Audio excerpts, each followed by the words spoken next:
11 frames of Zapruder film that prove a second gunman by what they don't show us.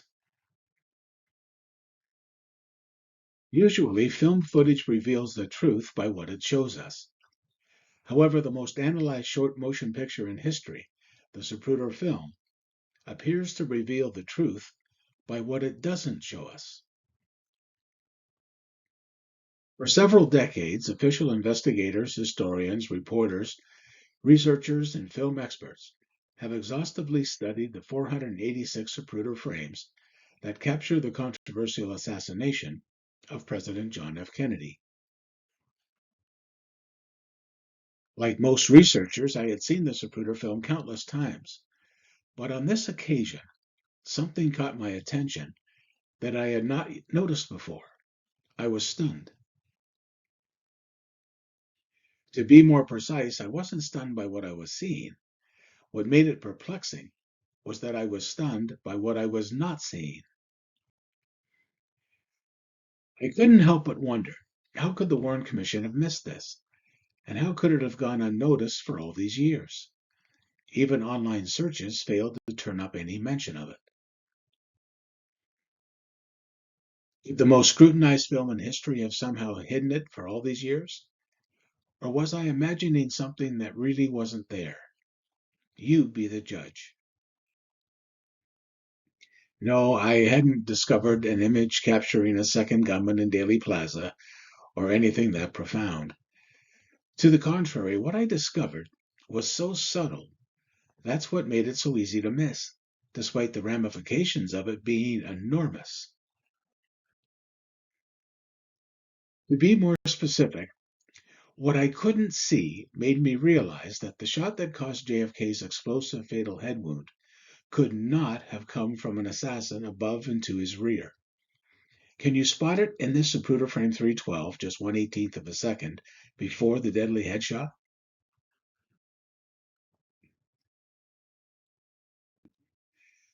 Astonishingly, what I was seeing, or perhaps I should say not seeing, refutes the Warren report's key conclusion that lone assassin Lee Harvey Oswald fired the kill shot from above and behind JFK. Put another way, if the JFK lethal headshot had come from above and behind, as the Warren report states, I should expect to see a specific consequence of that shot on the Zapruder film a mere nanosecond after frame 312 at left. Can you spot what that consequence should be?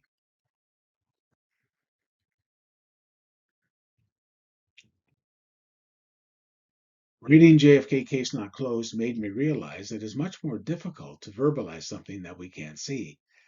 So my brother Paul and I decided to have a short partially animated video made to illustrate what the Zapruder film should have showed us, but didn't. As you view this short video, please do the quick and harmless demonstration asked of you.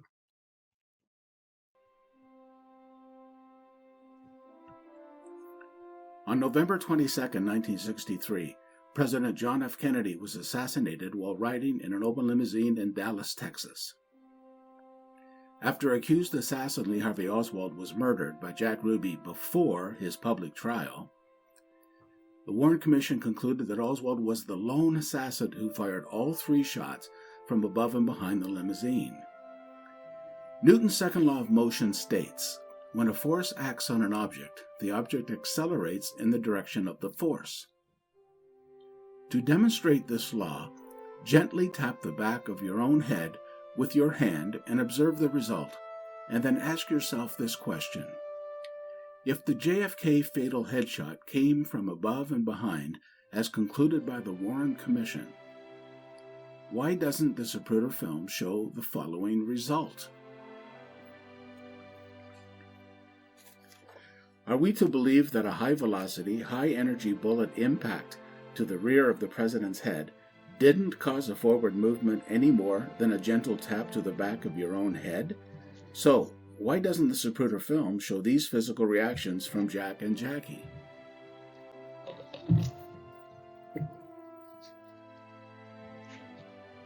Instead of JFK's head being thrust forward to collide with Jackie's head just 3 inches away, the Zapruder film shows his head and shoulders being slammed violently back and to the left, proving that the JFK kill shot did not come from the 6th-floor book depository window and there were multiple gunmen.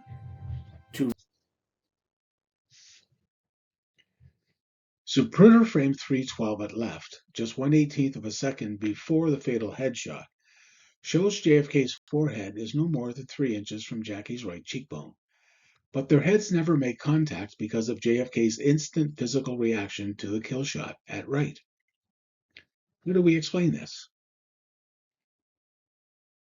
Newton's second law of motion tells us that if the bullet came from above and behind and struck JFK in the rear crown area of his skull per this medical illustration, his head should have been thrust significantly forward, not backward.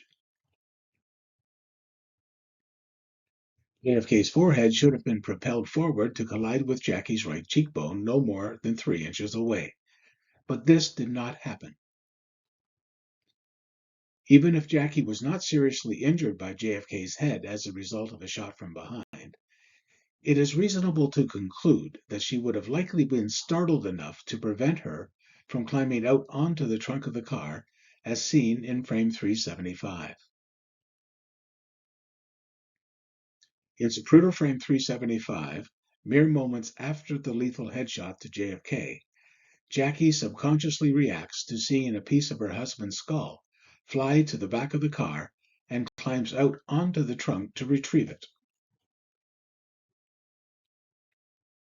We would expect that a kill shot from behind would have more likely sent a sizable piece of skull flying forward toward the Connollys in the car, also eliminating Jackie's instinctive reaction to climb out onto the trunk aback of her. However, Nellie and John Connolly, sitting in front of the Kennedys in the limousine, both testified that only a light, watery mist of blood and brain tissue landed on them in the jump seats.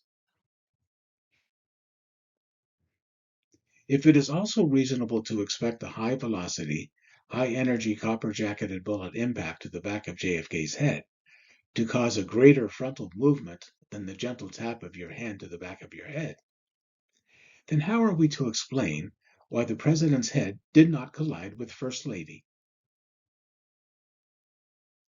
We cannot claim that President Kennedy's head was not struck from behind. More recent examination of the official autopsy x-rays by 4 prominent forensic professionals confirm a bullet entry wound at the right rear of the skull. The answer comes from experts like neurologist and neurophysiologist Dr. Michael Chesser, who examined the x-rays in the National Archives and states in JFK Case Not Closed, per Commission Exhibit 388 at left. I think the short forward movement of the head was caused by the first headshot entering low in the right occipital region, the Warren Commission entry site, Dr. Chesser states in support of an assassin at the rear of the car. Like most neurophysiologists, Dr. Chesser dismisses the Warren Commission's claim that the violent backward snap of JFK's head was the result of a neuromuscular reaction that abruptly halted the frontal movement of his head. A neuromuscular reaction occurs when muscles contract and influence the body's movement. In this instance, per frame 323, a neuromuscular reaction would have to be far more powerful than the initial force of a bullet exceeding 2,000 miles per hour, causing a sudden reversal of head movement many times more violent than the initial force, and thrusting the head and shoulders back a far greater distance than the initial force. In JFK Case Not Closed, Dr. Chesser states, I don't know of any type of neuromuscular reaction which would cause a movement of the head which would be this rapid. The most common reaction to a massive traumatic brain injury of this type would be a sudden loss of muscle tone, termed flaccid paralysis. A seizure could be triggered by brain trauma, but the movement of President Kennedy does not suggest a seizure. And again, The backwards head movement was too violent and rapid. So, per the expert eyes of Doctors Chesser, Cyril Weck, David Mantic, and Gary Aguilar, all of whom examined the JFK autopsy x-rays and photos in the National Archives, here's how we explain the violent backward head movement of JFK that prevented him from bumping heads with his wife. As I propose in JFK Case Not Closed, the initial gunshot that struck Kennedy in the back of the head was instantly followed by a gunshot that entered the front of the skull, driving his head and upper body violently back and to the left against the car seat. Per this JFK autopsy photo, Dr. Chesser and Dr. Mantic state that they saw evidence of a small incision to obstruct a bullet entry wound at the right front of the forehead at the hairline, inside the red rectangular box area in the photo at right. So look at President Kennedy's forehead, and you see the hair covering the top of his forehead. And just in the hairline there, you see a red rectangular box. And that's where Doctors Mantic and Chesser indicate that they spotted an incision that appeared to be to obstruct an entry wound in the top right front of the skull. This would indicate a shot from the right front. A more powerful caliber weapon and bullet fired from this grassy knoll fencing scientifically explains JFK's violent backward head movement versus the neuromuscular reaction. It also explains why JFK's upper body abruptly halted its forward motion from a bullet striking the back of his head. An assassin to the right front of the limousine also logically explains why President Kennedy never bumped heads with his wife Jackie, even though JFK's forehead and Jackie's right cheekbone were no more than 3 inches apart when the two headshots rang out. If JFK's had been hit by only one shot from above and behind him, so the Zapruder film would have shown JFK's head colliding with the First Lady's right cheekbone a nanosecond later. This did not happen. Instead, per Zapruder film 323, JFK's violent backward head snap, thus preventing his forehead from colliding with Jackie's face, could only have been the result of a second bullet striking the top front of his skull from an assassin at the right front of the limousine. As discussed in JFK Case Not Closed, the Warren Commission's speculative explanation of JFK's backward head movement after the fatal headshot is an alarming example of evidence dismissed, ignored, altered, or suppressed to frame Lee Oswald as a presidential lone assassin.